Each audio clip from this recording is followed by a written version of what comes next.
ഒരിക്കൽ ഒരിടത്തൊരു പാവം പെൺകുട്ടി ഉണ്ടായിരുന്നു. അവൾ കുട്ടിയായിരിക്കുമ്പോഴേ അവളുടെ അമ്മ മരിച്ചുപോയിരുന്നു. അതിനുശേഷം അവളുടെ അച്ഛൻ വീണ്ടും വിവാഹം കഴിച്ചു. എന്നാൽ രണ്ടാനമ്മയ്ക്ക് അവളെ ദേഷ്യമായിരുന്നു. കാരണം അവൾ രണ്ടാനമ്മയേക്കാൾ സുന്ദരിയായിരുന്നു. അതുകൊണ്ട് രണ്ടാനമ്മ അവളോട് ക്രൂരമായാണ് പെരുമാറിയിരുന്നത്. അവർ വീട്ടുജോലികളെല്ലാം ഈ പെൺകുട്ടിയെ കൊണ്ട് ചെയ്യിച്ചു. അവൾക്ക് ഒരു തരത്തിലും ഒരു സമാധാനവും അവർ നൽകിയില്ല. അവസാനം രണ്ടാനമ്മ അവളെ അവിടുന്ന് ഓടിക്കാൻ നിശ്ചയിച്ച് അവളുടെ കയ്യിൽ ഒരു അരിപ്പ കൊടുത്തിട്ട് പറഞ്ഞു, ഇത് കൊണ്ടുപോയി ലോകാവസാനത്തിൻ്റെ കിണറ്റിൽ നിന്ന് നിറയെ വെള്ളവുമായി വാ. അവൾ കരുതിയത് അവൾക്കൊരിക്കലും ലോകാവസാനത്തിൻ്റെ കിണർ കണ്ടെത്താൻ കഴിയില്ലെന്നാണ്. ആർക്കും ആ കിണറിനെ പറ്റി ഒരറിവുമില്ലായിരുന്നു. വഴിക്ക് വെച്ച് അവൾ കൂനി കൂനി പോകുന്ന ഒരു തള്ളയെ കണ്ടുമുട്ടി. ആ വയസ്സി അവൾക്ക് ലോകാവസാനത്തിൻ്റെ കിണർ പറഞ്ഞുകൊടുത്തു. അങ്ങനെ അവൾ ലോകാവസാനത്തിൻ്റെ കിണറിനരികിൽ എത്തിച്ചേർന്നു. എന്നാൽ അവൾ അരിപ്പ കിണറിൽ മുക്കിപ്പൊക്കിയപ്പോൾ ഒരു തുള്ളി വെള്ളം പോലും ശേഷിച്ചില്ല. എല്ലാം ചോർന്നുപോയി. അവൾ വീണ്ടും അരിപ്പ തണുപ്പുള്ള വെള്ളത്തിൽ മുക്കിയെടുത്തു. വെള്ളം ഒട്ടും അരിപ്പയിൽ ശേഷിക്കാതെ ചോർന്നുപോയി. അവൾ ഹൃദയം പൊട്ടുമാർ കരഞ്ഞു.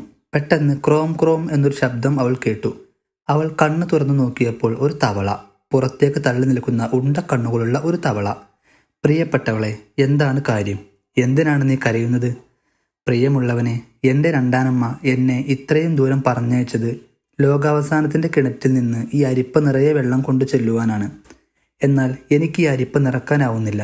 അവൾ പറഞ്ഞു, ശരി, ഒരു രാത്രി മുഴുവനും ഞാൻ പറയുന്നതെല്ലാം നീ അനുസരിക്കാമെന്ന് എനിക്ക് വാക്ക് തരികയാണെങ്കിൽ എങ്ങനെ അരിപ്പയിൽ വെള്ളം നിറക്കാമെന്ന് ഞാൻ പറഞ്ഞു തരാം, തവള പറഞ്ഞു. പെൺകുട്ടി അതിന് സമ്മതിച്ചു. അപ്പോൾ തവള പറഞ്ഞു, അരിപ്പയുടെ അടിഭാഗത്ത് പായൽ വെക്കുക, എന്നിട്ട് അതിന് മീതെ അല്പം ചെളി പുരട്ടുക. അപ്പോൾ വെള്ളം അരിപ്പയിൽ നിന്ന് ചോർന്നു പോവില്ല. ഇത്രയും പറഞ്ഞ് തവള ലോകാവസാന കിണറ്റിലെ വെള്ളത്തിൽ ഊളിയിട്ടു. പെൺകുട്ടി തവള പറഞ്ഞതുപോലെ ചെയ്തു. വെള്ളം അരിപ്പയിൽ നിന്ന് ചോർന്നു പോവാത്തത് കണ്ടപ്പോൾ അതെടുത്തു പോവാൻ ആരംഭിച്ചു. പെട്ടെന്ന് ലോകാവസാനത്തിൻ്റെ കിണറ്റിൽ നിന്നും തല ഉയർത്തിക്കൊണ്ട് തവള പറഞ്ഞു, എന്നോട് പറഞ്ഞ വാക്ക് ഓർത്തിരിക്കണം. ശരി, പെൺകുട്ടി പറഞ്ഞു. ഇനി തവള എന്ത് പുലിവാലാണോ ഉണ്ടാക്കുക? പെൺകുട്ടി ചിന്തിച്ചു. അവൾ അരിപ്പ നിറയെ വെള്ളവുമായി രണ്ടാനമ്മയുടെ അടുത്തെത്തിയപ്പോൾ രണ്ടാനമ്മയ്ക്ക് ദേഷ്യമാണ് തോന്നിയത്. നാശം പിടിച്ചവൾ വെള്ളവുമായി വന്നിരിക്കുന്നു. രണ്ടാനമ്മ ദേഷ്യം പിടിച്ച് മനസ്സിലോർത്തു. എന്നാൽ ദേഷ്യമൊന്നും പുറത്തു കാട്ടിയില്ല. അന്നു രാത്രി വാതിലിനടിഭാഗത്തായി എന്തോ പതുക്കെ തട്ടുന്ന ശബ്ദം കേട്ടു. വാതിൽ തുറക്കൂ പ്രിയപ്പെട്ടവളെ, വാതിൽ തുറക്കൂ എൻ്റെ സ്വന്തം പ്രിയപ്പെട്ടവളെ. താഴ്വരക്ക് കീഴെ ലോകാവസാന കിണറ്റിൽ വെച്ച് ഞാനും നീയും തമ്മിൽ പറഞ്ഞ വാക്കുകൾ ഓർക്കുക. ഇതെന്താ ഇത്? രണ്ടാനമ്മ ഉച്ചത്തിൽ അലറി. അപ്പോൾ പെൺകുട്ടി നടന്ന സംഭവമെല്ലാം രണ്ടാനമ്മയോട് പറഞ്ഞു. തവളക്ക് വാക്ക് കൊടുത്ത കാര്യവും പറഞ്ഞു. പെൺകുട്ടികളായാൽ വാക്ക് പാലിക്കണം, പോയി വാതിൽ തുറന്നു കൊടുക്ക്, രണ്ടാനമ്മ പറഞ്ഞു. പെൺകുട്ടിക്ക് ഒരു വൃത്തികെട്ട തവള പറയുന്നത് അനുസരിക്കേണ്ടി വരുന്ന കാര്യമോർത്തപ്പോൾ രണ്ടാനമ്മയ്ക്ക് ഉള്ളിൽ അല്പം സന്തോഷം തോന്നി. പെൺകുട്ടി ചെന്ന് വാതിൽ തുറന്നു. അപ്പോഴെവിടെ നിൽക്കുന്നു ലോകാവസാന കിണറ്റിൽ നിന്ന് വന്ന മന്ദൻ തവള. അത് ചാടി പെൺകുട്ടിക്കരികെ വന്ന് പറഞ്ഞു, എൻ്റെ പ്രിയപ്പെട്ടവളെ, നിന്റെ കാൽമുട്ടിൽ എന്നെ ഇരുത്തൂ, കാൽമുട്ടിലേക്ക് എന്നെ പൊക്കൂ പ്രിയപ്പെട്ടവളെ. താഴ്വരക്ക് താഴെ ലോകാവസാനത്തിൻ്റെ കിണറ്റിനരികെ വെച്ച് ഞാനും നീയും തമ്മിൽ പറഞ്ഞ വാക്കുകൾ ഓർക്കുക. പെൺകുട്ടിക്ക് അങ്ങനെ കാൽമുട്ടിൽ തവളയെ ഇരുത്താൻ ഇഷ്ടം തോന്നിയില്ല. രണ്ടാനമ്മ ഉടനെ പറഞ്ഞു, അതിനെ പൊക്കിയെടുക്കടി മൂദേവി, പെൺകുട്ടികൾ വാക്ക് പാലിക്കണം. അവസാനം മനസ്സില്ല മനസ്സോടെ പെൺകുട്ടി തവളയെ എടുത്ത് മടിയിൽ വെച്ചു. കുറേ നേരം അതങ്ങനെ മടിയിൽ കിടന്നു. പിന്നെ പറഞ്ഞു, എനിക്ക് അത്തായം തരൂ പ്രിയപ്പെട്ടവളെ, എനിക്ക് അത്തായം തരൂ പ്രിയതമേ. അവൾ ഉടനെ ഒരു പാത്രത്തിൽ അപ്പവും പാലും എടുത്ത് തവളക്ക് നൽകി. തവള അത് തിന്നും കുടിച്ചും തീർത്തപ്പോൾ പറഞ്ഞു, എൻ്റെ ഹൃദയമേ, നിന്നോടൊപ്പം എന്നെയും കിടത്തൂ, പ്രിയപ്പെട്ടവളെ, നിന്നോടൊപ്പം എന്നെയും കിടത്തൂ. പെൺകുട്ടിക്ക് തവളയെ തന്നോടൊപ്പം കിടത്താൻ ഇഷ്ടമുണ്ടായിരുന്നില്ല.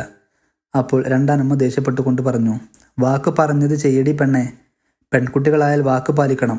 വാക്ക് പറഞ്ഞത് ചെയ്യാൻ പറ്റിയില്ലെങ്കിൽ ഇവിടുന്ന് പൊക്കോ, നീയും നിന്റെ തവളച്ചാരും. അത് കേട്ടപ്പോൾ പെൺകുട്ടി തവളയെയും കൊണ്ട് കിടക്കാൻ പോയി. കിടക്കയിൽ തവളയുടെ അടുത്തു നിന്നും വളരെ അകന്നു മാറിയാണ് അവൾ കിടന്നത്. നേരം ഏതാണ്ട് പുലർന്നു വരുന്നേയുള്ളൂ. തവള ഉടനെ ഉറക്കമുണർന്നു പറഞ്ഞു, പ്രിയപ്പെട്ടവളെ, എൻ്റെ കഴുത്തു മുറിക്കൂ, പ്രിയതമേ, എൻ്റെ കഴുത്തു മുറിക്കൂ. താഴ്വരക്ക് താഴെ ലോകാവസാനത്തിൻ്റെ കിണറിനരികെ വെച്ച് ഞാനും നീയും പറഞ്ഞ വാക്കുകൾ ഓർക്കുക. ആദ്യം പെൺകുട്ടി തവളയുടെ കഴുത്തു മുറിക്കാൻ തയ്യാറായില്ല. തവള തനിക്ക് ചെയ്ത ഉപകാരം ഓർത്തപ്പോൾ അവൾക്ക് തവള പറഞ്ഞത് ചെയ്യാൻ സങ്കടം തോന്നി. എന്നാൽ തവള വീണ്ടും വീണ്ടും അത് ആവശ്യപ്പെട്ടപ്പോൾ അവൾ ഒരു കത്തിയെടുത്ത് അതിൻ്റെ തല മുറിച്ചു കളഞ്ഞു. അതാ ഒരു അത്ഭുതം! അവൾക്ക് മുന്നിൽ തവളയുടെ സ്ഥാനത്ത് അതിസുന്ദരനായ ഒരു രാജകുമാരൻ.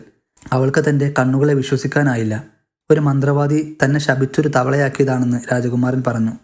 തവളയായി മാറുമ്പോൾ ഏതെങ്കിലും ഒരു പെൺകുട്ടി തവള പറയുന്നത് അനുസരിക്കുകയും ശേഷം തലമുനക്കുകയും ചെയ്താൽ പൂർവ്വസ്ഥിതി പ്രാപിക്കുമെന്നും മന്ത്രവാദി പറഞ്ഞിരുന്നത് രാജകുമാരൻ പറഞ്ഞപ്പോൾ അവൾക്ക് വിശ്വസിക്കാനേ കഴിഞ്ഞില്ല. രണ്ടാനമ്മ ആശ്ചര്യം കൊണ്ട് മിണ്ടാട്ടം മുട്ടി നിന്നു.